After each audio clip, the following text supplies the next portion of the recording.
The destruction of Gaza is unacceptable. We cannot accept that a society is being destroyed the way it is being destroyed. The prime ministers of Spain and Belgium have taken a step in the right direction and breaking with a lot of the EU in calling out the far-right-wing Israeli government and their atrocities. So I'm going to go over what they said, including a clip and the reaction from the Israeli government, which of course was unhinged. But let's start with just the current state of Gaza. This is reported by the New York Times, which I have to say has surprised me a little bit. If you have followed the New York Times and their coverage of the apartheid Israeli government over the years, you notice they are very kind and largely unwilling to be direct in what is going on. But that is now beginning to change because there is no denying what is going on. So their headline here, this is from a few days ago, 25th. Gaza civilians under Israeli barrage are being killed at historic pace. Even a conservative assessment of the reported Gaza casualty figures shows that the rate of death during Israel's assault has few precedents in this century, experts say. And they show this graph here at the start. Deaths reported in Gaza. Women and children making up the vast majority. 10,000. And this is over the course of just under 2 months at this point. So they go into right here. People are being killed in Gaza more quickly, they say, than even in the deadliest moments of the U.S.-led attacks in Iraq, Syria, and Afghanistan, which were themselves widely criticized by human rights groups, which is important to point out here, because a lot of the attempts at a defense of criticisms you'll see is, oh, you're being anti-Semitic by criticizing the actions of a government, which of course doesn't make any sense. But these human rights groups, be it Human Rights Watch, Amnesty International, or the UN themselves, they are critical regardless of who is committing the crimes. So whether it's the US, whether it's Israel, whether it's another, whether it's China, whether it's Russia, they are consistent in their criticisms, going to how there is no other, ulterior motive here for the criticisms of what Israel is committing. They are just looking at the clear atrocities and calling it out. Going on right here, precise comparisons of war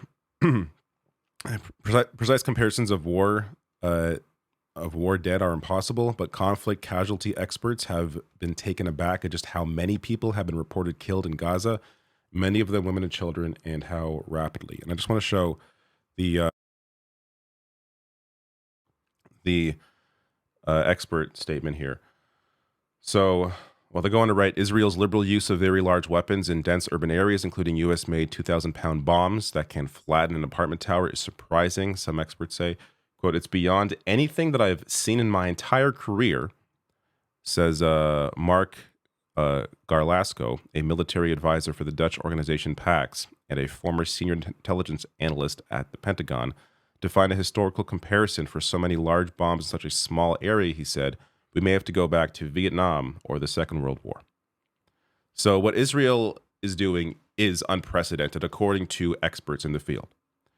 Now let's get to the reaction from Spain and Belgium here. So I'm going to get to Israel's reaction, but first here is a clip, and they're what's so refreshing about this is how clear they are. There's no dancing or there's no beating around the bush. There's no, being afraid of being criticized. They are very clear in their criticisms.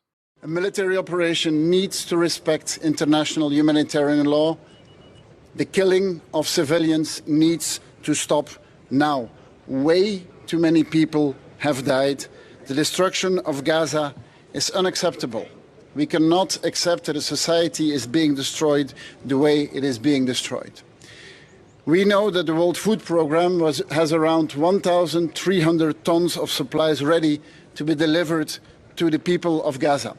We are talking about water, about fuel, about medicines, about other basic needs. We have absolutely no time to waste during this ceasefire. People have fled their homes, they are living in very difficult circumstances, and winter is coming. So we must do everything for the help that is standing there to get it to the other side of the border. And Egypt is doing all it can. And really, I would like to thank the leadership of Egypt in this. But altogether, we cannot lose further time. And Belgium has upscaled its humanitarian aid. We are sending medicines, we are sending sleeping bag, hygiene kits. We will have additional planes coming in the next days. I believe that a joint mission like this has an important message to give. And that message, we give it here on the behalf of the European Union. There is no military solution to this conflict. One day, people will need to talk to each other, and a political solution is the only solution that is possible. And so the talks need to be relaunched. We need to stop the settler violence on the West Bank, and we need to stop the killing of innocent people. We need to respect international humanitarian law, and we must make sure that all parties are abiding by the rule.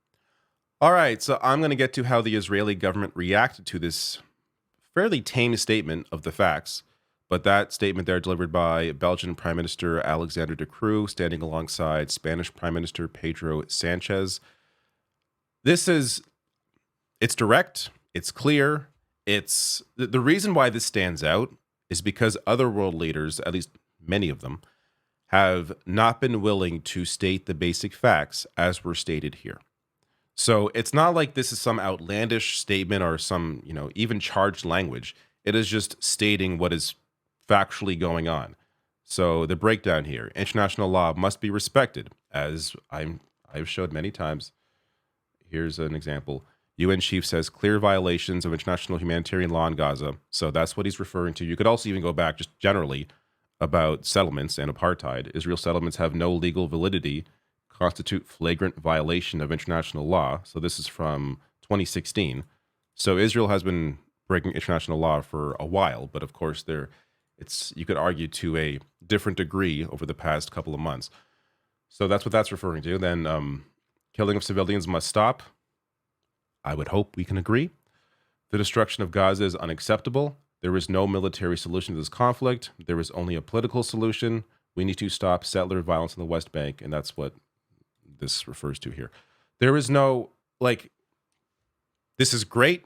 Again, they deserve credit here, but I'm just pointing out this is just a general tame statement in my opinion, because it is just stating facts. Yet this is the reaction from the Israeli government. Israel calls on Spain and Belgium to stop supporting terrorism. Pretty clear they are calling out the terrorism here. Yet somehow they are supporting terrorism by saying that, hey, maybe this should stop. Maybe you should stop violating international law and killing tens of thousands of civilians. It's unbelievable. So Israel's foreign minister, Eli Cohen, in a statement, accused Sánchez and de Croo of false claims that give terrorism a boost. Which false claims? Who knows? Just false claims. Can't say which ones. And said he had summoned the ambassadors of Spain and Belgium to explain the comments. I think they were pretty clearly explained.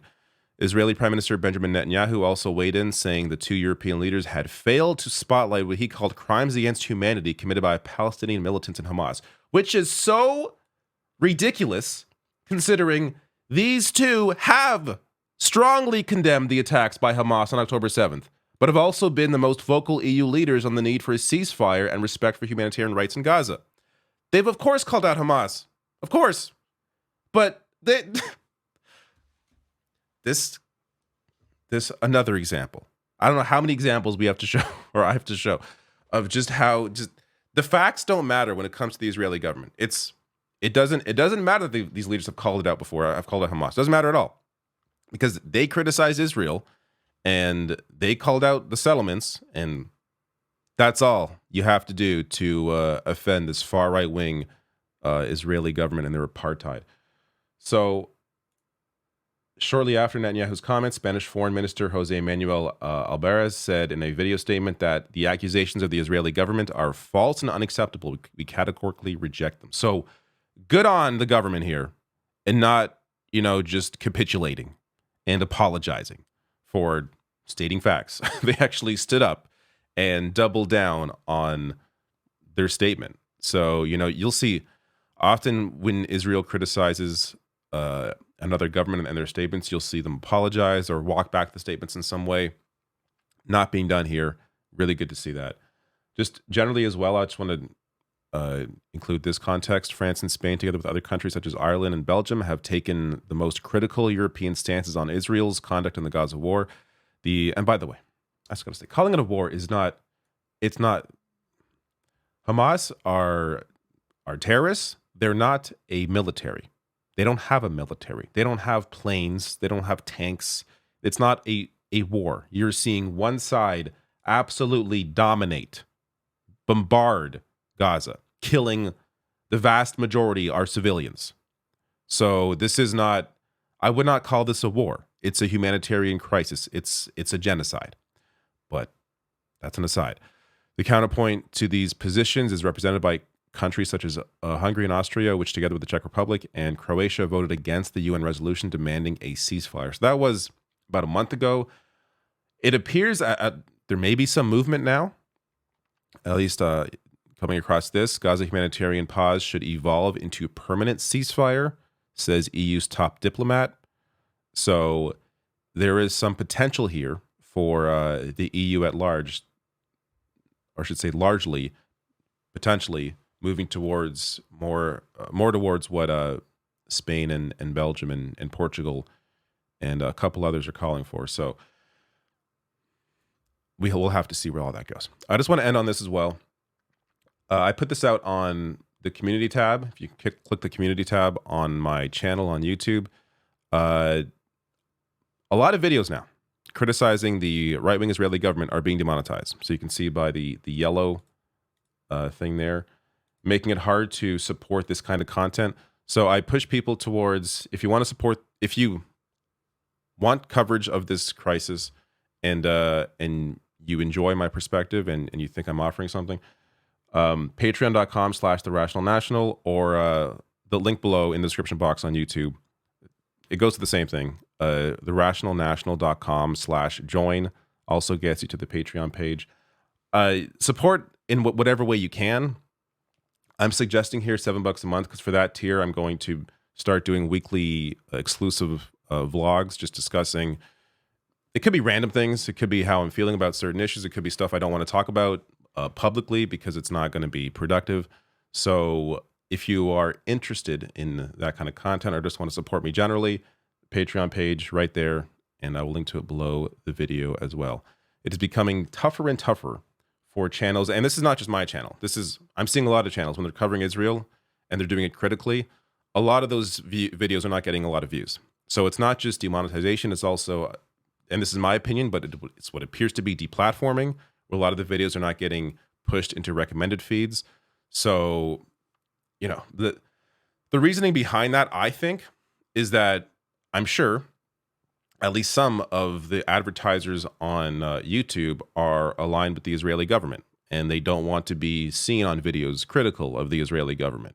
So I don't think there's any conspiracy here. I just think it's capitalism, and that's kind of what it comes down to. So it's unfortunate that criticisms of the Israeli government are not getting out to the same degree as they should be, or at least the way other videos are.